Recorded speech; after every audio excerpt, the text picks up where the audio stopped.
She gave us the thumbs up. I was waiting until 6. Oh, Gotcha. Here we go.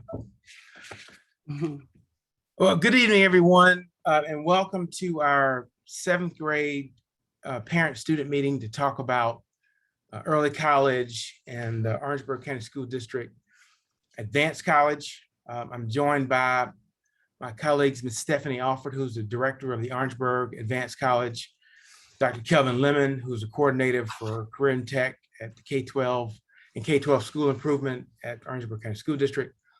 My name is Walt Tobin. I serve as the president of OC Tech. And also on the call is Williette Berry, who is the vice president for academic affairs, and Deborah Cooper Davis, who handles our early college administration here at OC Tech. Our goal tonight really is twofold. I want to talk about 2 pathways that we think prepare high school students for successful careers and puts them on a path to being successful in college. I believe that it really is never too early to think about preparing for college. We are talking with 5th graders this year about this notion of college and career awareness.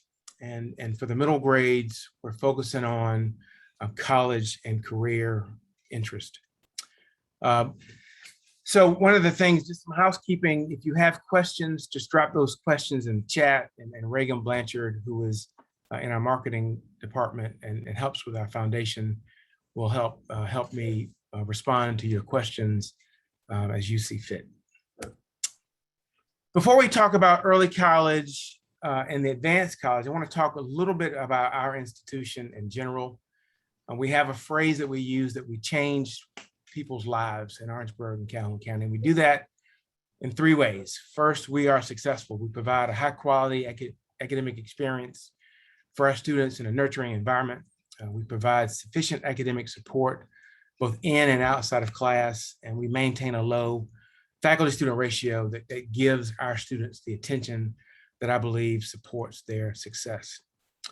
90% of our graduates are employed in the field of study in which they study, and even beyond that, in some of our advanced manufacturing and healthcare programs, that job placement is 100%. Top-rated nursing and health science programs, that is in South Carolina and even across the Southeast. And that has a lot to do with the success of our students on their licensure exams and even the success once they go off into the world of work. We're flexible. We know that the lives of our students sometimes impact their ability to be successful in college. And so our academic programs and the courses that we provide are based on students' needs. So even in COVID times, we've been able to provide courses in a face-to-face format, in a traditional online format, and what we refer to as asynchronous format, where students in an online environment are able to sign up and attend class that is occurring on campus. We are a comprehensive technical college, which means we prepare students for jobs right out of college. But we also provide opportunities for students to transfer seamlessly to all of the public and most of the private institutions here in South Carolina. And in some cases, students can graduate with an Associate of Arts or Science degree with us and enter many institutions as a junior. We're affordable. So if you know anything about the cost of post-secondary education, the average student loan debt in South Carolina is somewhere around $30,000. Students can complete the first year of a 4-year degree in a program taught by master's prepared faculty. We save parents and students thousands of dollars towards a baccalaureate degree, and in many cases, students can graduate with little to no debt. The little piggy you see on the side just illustrates a cost comparison between 2-year and 4-year tuition in South Carolina. And that is just with one of the state-funded scholarship programs that we offer, lottery tuition assistance. And in some cases, there's an additional grant to students that can make tuition just about free in most cases.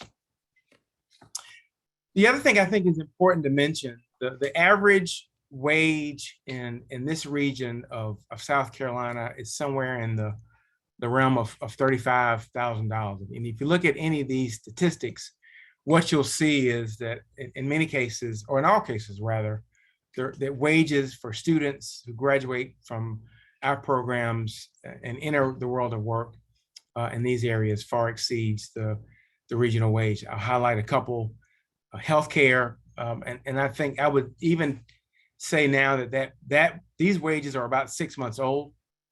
And I think if you've seen anything in the press about the demand for nurses and skilled healthcare workers, that those wages will rise, and over time I think will continue to rise. Advanced manufacturing is one of the major hubs, economic development sectors in both Orangeburg and Calhoun counties. And students who graduate with specialized degree programs have multiple opportunities to work in many of our manufacturing sites. Zeus is one, GKN is another, Husqvarna, and the list goes on. Career opportunities, when we think about not only putting out students who are capable of going to work and earn good wages, the other thing we do is we provide opportunity for them to go to work in places where the demand is high. And so you'll see in this slide that in just these 4 sectors, the demand for graduates will grow and will continue to grow into 2024. Manufacturing, healthcare, construction, and educational services. And you pair that with the graying workforce, or the graying tsunami, which is what they refer to it, that there'll be continued growth and opportunity for students in these careers moving forward. So I wanted to talk about the first pathway, and we'll talk about early college as one of the pathways, and I'll turn it over to Ms. Alford to talk about the second one.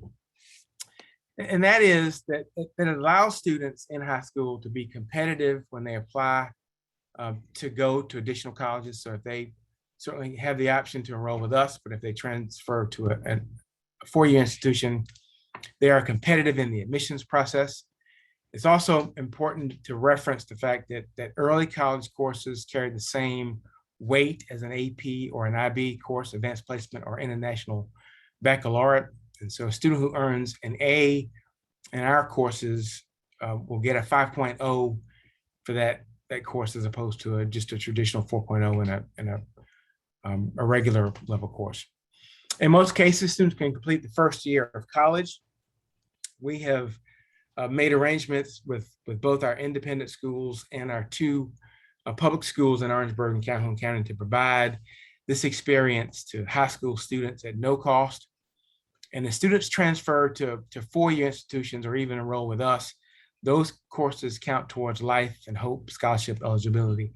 At the end of the freshman year, students have to maintain a 3.0 GPA and had to have completed 30 credit hours by the end of the freshman year. And so one of the students I wanted to highlight is Megan Green, who'll talk a little bit about her experience and how that's helped her after she's graduated from high school.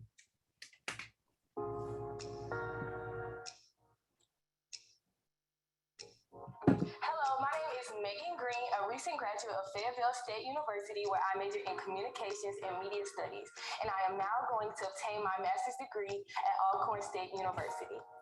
While I was a student at the High School for Health Professions, I attended early college at OT Tech. The coursework was advanced, the classroom sizes were smaller, and I was able to be around other high school students with different views. If you are a high school student thinking about early college, you should go ahead and do it. You can save money, save time towards your degree.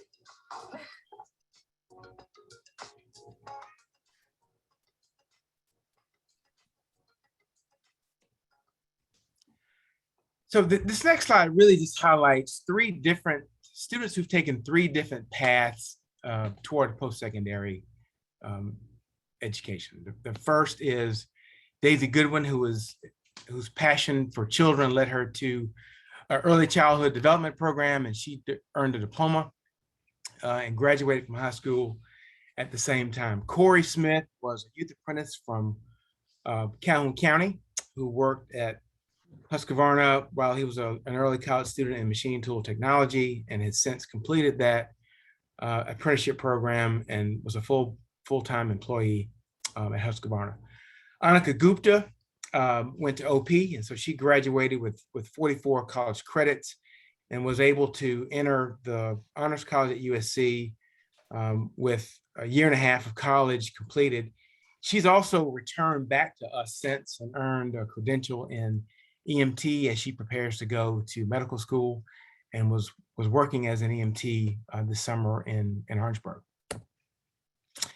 I've got a short video that just highlights another option for many of our early college students, and it's a youth apprenticeship program. And essentially, these are high school students taking courses with us, and at the same time, they're gaining valuable experience as an employee on site, and helps prepare them not only for the world of work, but puts them on a successful career. It's about 3 minutes. I see a lot of kids that I went to high school with who are 25 and they have kids and they're still making minimum wage. There's no way that I want to do that. I don't want to struggle my whole life.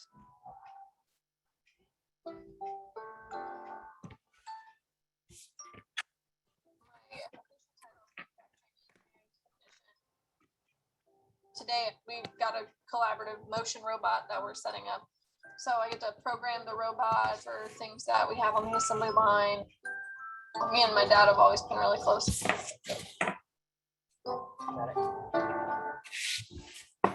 My sister's like really girly, and I always like to hunt and fish and work on cars and stuff like that. Growing up, my mom always said, you have to go to college. No matter what you go to college for, you have to go to college for something. I just want my kids to be happy with what they're doing. We want them to be able to do and have and experience things that we didn't get to do. I didn't go to college until I was 42.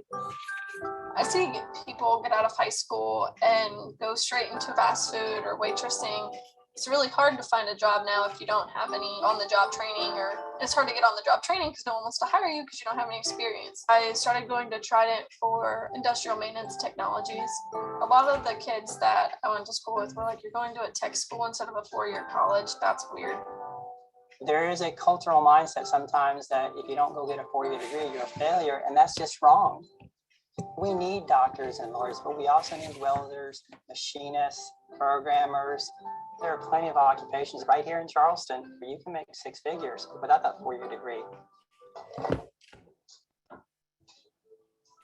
I was in high school, so I went to high school in the morning, and then in the afternoon, I headed to the college. I was there until 6:45. Okay, so let's do the vacuum cleaner. My school did academies, so we had like a nursing academy, a fire academy, a police academy.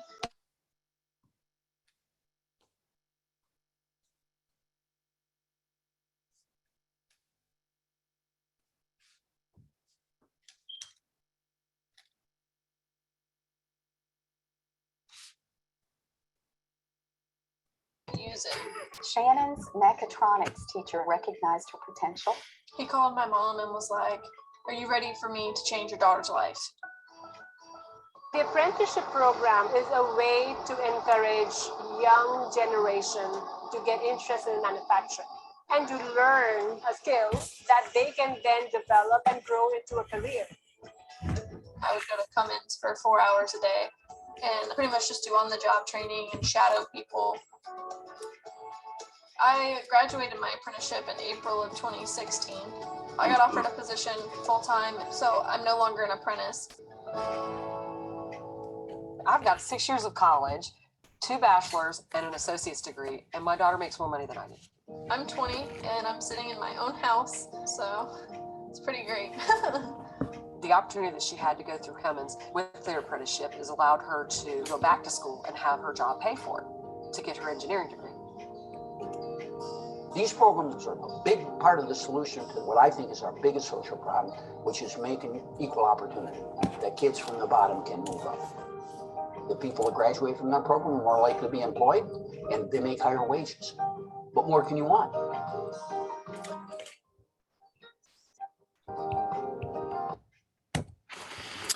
So that's just one example. And if you think about early college as more of an academic experience, it's not just about taking classes, it's about putting students on a pathway to a successful career. And if you'll look to the right of this slide, you'll see the programs that we've created that have pathways for students. And so some of these pathways are designed to directly transfer to four-year institutions, and others are helping students get ready to begin a successful career in a variety of options. And so you'll see many of these pathways listed that are in alignment with where the jobs are and where the opportunities are and where the salaries are, quite frankly, for young people that begin their career as an early college student and ultimately as a student here, and then if they so choose, beginning to make that transition to a four-year institution. I'm going to turn the program over to Ms. Alford. She's going to talk about pathway number 2, which has more of a cohort-based approach to helping young people get on a career they're so choosing. Thank you, Dr. Tobin. One of the most common questions that I get is, what is the difference between dual enrollment and the Orangeburg Advanced College? And my response is typically, but they're both programs that offer students the opportunity to pursue college level credit-bearing classes while still in high school. Research shows that the students who experience rigorous coursework in the secondary schools demonstrate a greater readiness for college level work and complete post-secondary credentials at a substantially higher rate. So for both programs, parents and students really have to explore the options of what personally fits your needs. So for the difference between the two, dual enrollment allows, as Dr. Tobin stated, allows students to complete college level courses toward both their high school diplomas and college degrees. The Orangeburg Advanced College is a comprehensive program. It's called, I refer to it as an enhanced dual enrollment program that begins in the 9th grade. The OAK program provides academic, social, and emotional supports to our students through deep collaborations between Orangeburg County School District, OC Tech, and local businesses. Students are still able to experience high school life and still be involved in clubs and activities at their home schools. Students move through the program as a cohort. So essentially all the students are taking all the same classes at the same time. Once they get to their junior year, the students are fully immersed in OC Tech's campus. Most of their high school requirements are finished at that time. So if they're involved in sports, they can still go back to their high school, but the junior and senior years are primarily on OC Tech's campus. Basically, it allows students to make greater connections. The program itself allows students to make greater connections to college and career through the comprehensive program. And when I say comprehensive, there are a number of things that the program offers. We have guest speakers. Each student has a mentor in the community that helps the student transition. We're going to offer job shadowing, pre-apprenticeships, and we also have wraparound services between the school district and OC Tech. The biggest advantage is the students will walk across the stage in 4 years with both a high school diploma and an associate's degree. But the best part of it all, as a parent of 6 kids, is free. So to me, that's the biggest bang of everything. Your students get 2 years of college free. So go to the next slide.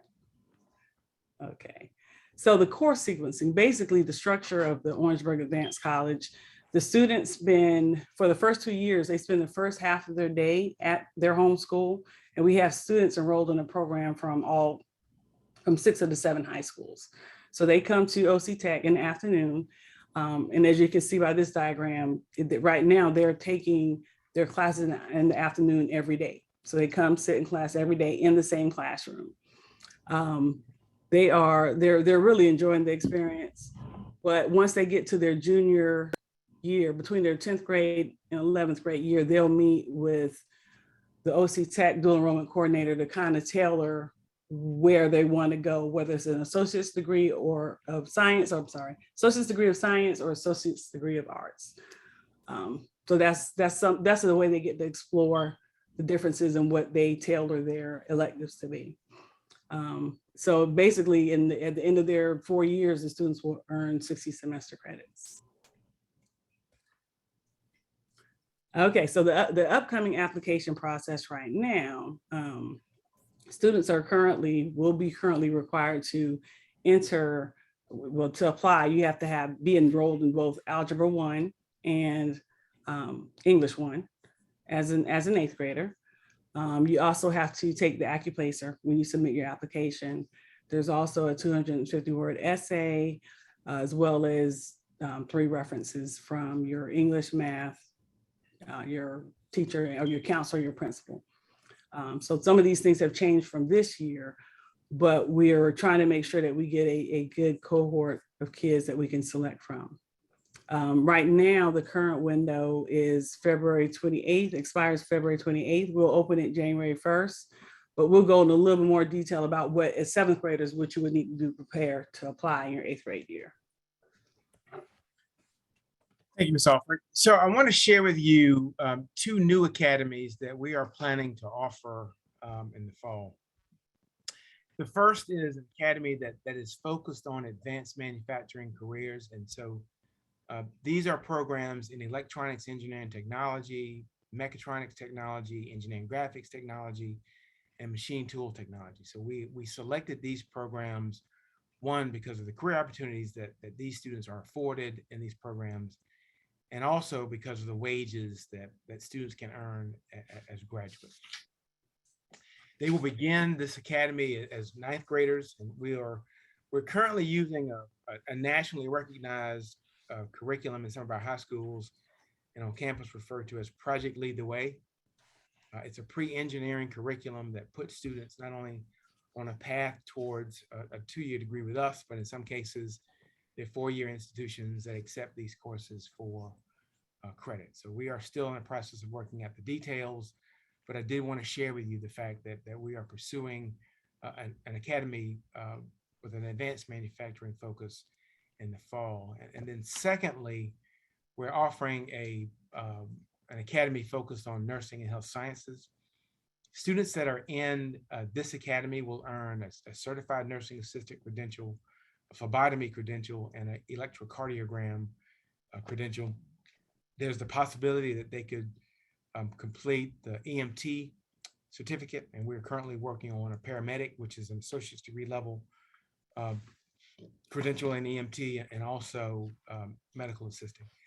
One of the challenges, I think, for students coming directly out of high school who want to become a nurse or a rad tech or a physical therapy assistant is that there are prereqs that are required in most cases to be competitive. And so the benefit to this academy is that students will take these courses with us while in high school, so they graduate high school ready to enroll into these curriculums directly without having to take some of these other courses that prevent them from entering directly out of high school.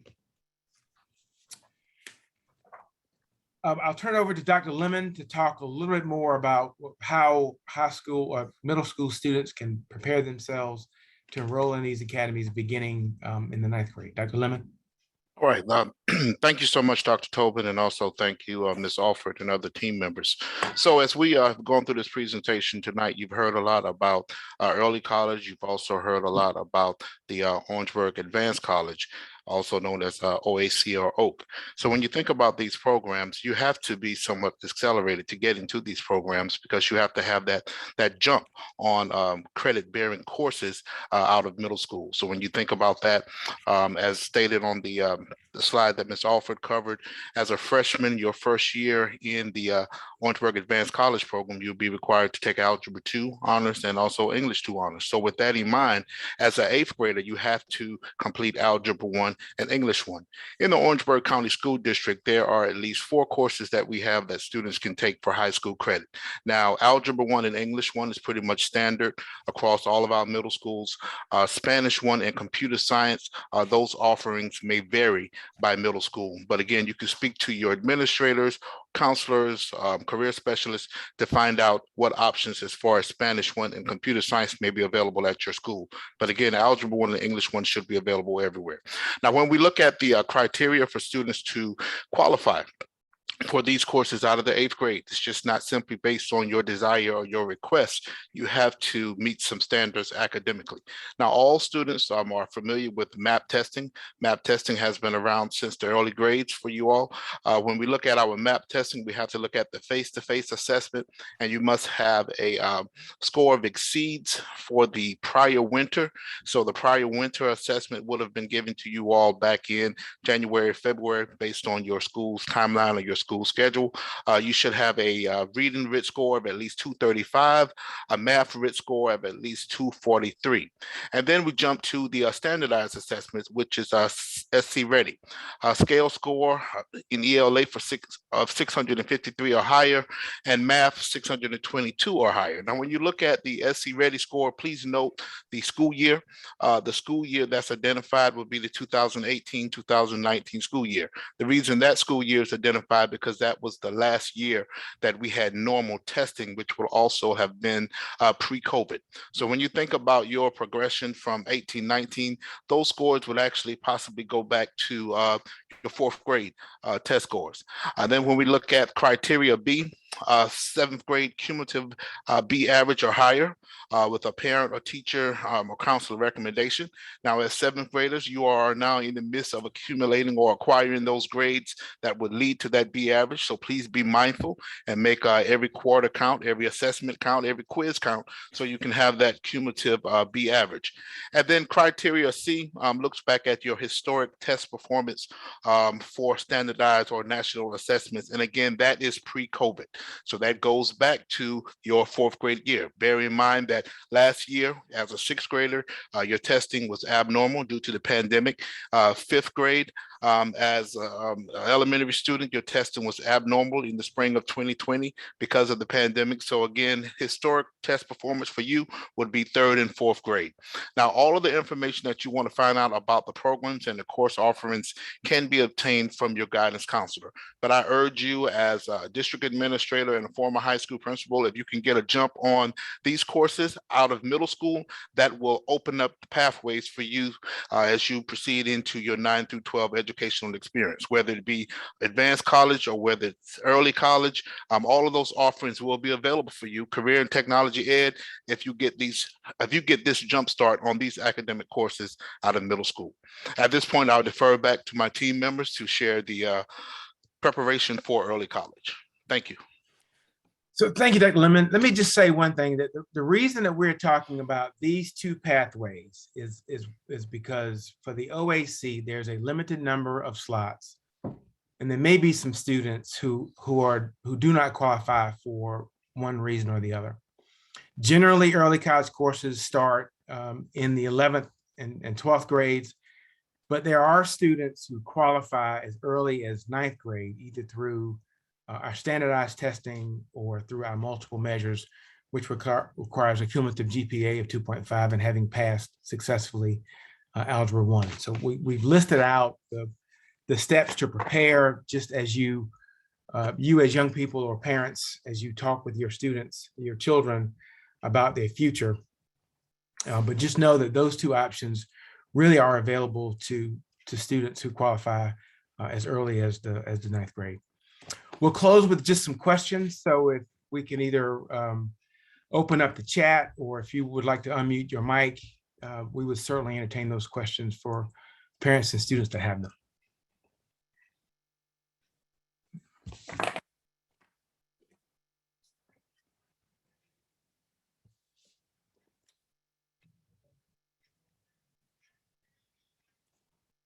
Going once? Twice? 3 times. Well, let me just thank my colleagues as co-presenters. Oh, there's a chat. What's the recommendation? So Kelly, tell me what, for the 2 pathways. Well, I think it really depends on your child, I think this is first and foremost a decision that parents and students make collectively. For those students who are accepted, there is an orientation for both parents and students. We outline the expectations for both the students and the parents in terms of providing that level of support. And in some cases, you know, the incoming ninth grade student may not be ready for the rigor of OAC, but could begin to pursue that college credential just as an early college student with us, you know, outside of the OAC. When will my child be able to apply? Ms. Alford, I think you said applications open up on January 1st and the deadline is? For current eighth graders, the application opens on January 1st and runs through the end of February 28th for this year's eighth graders. Right. So that's that. That's the and time. if you're a seventh grade parent or student, we're just giving you information so that you can prepare as eighth graders and taking those required courses. I think, Dr. Lemon, this might be for you. I need all the information in Spanish. Oh, maybe not. I thought about Spanish. We will work on that. What we can possibly, we will get one. We can possibly share the information, Dr. Tobin, with our ESOL department, and get them, if we share this video, we can get them to connect with the parent and provide a summation of what was discussed. Yeah, we'll be glad to do that. Do they actually have to attend classes at OC Tech? So Ms. Alford, do you want to take that one? Yes, for the Orangeburg Advanced College programs, they actually have to be in attendance with the rest of the students. It is a cohort, and the program it thrives on the students all being in the same classroom. Now, with that being said, there are times if there's a work day for teachers, the professors are flexible and they may allow virtual attendance, but they do have to attend classes at OC Tech for the program. Great. Well, and think about Miss Alford as the den mother. So she's there with these students, and so there's very little time that they are unsupervised. And for just the generic early college students, they have the option to attend courses virtually online or synchronously online.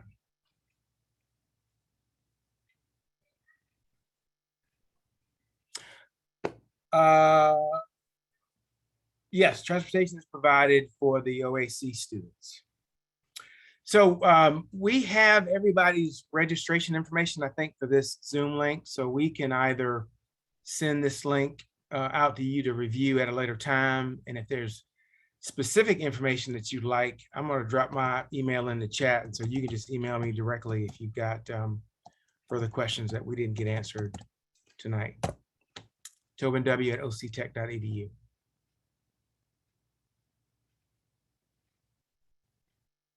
Other questions?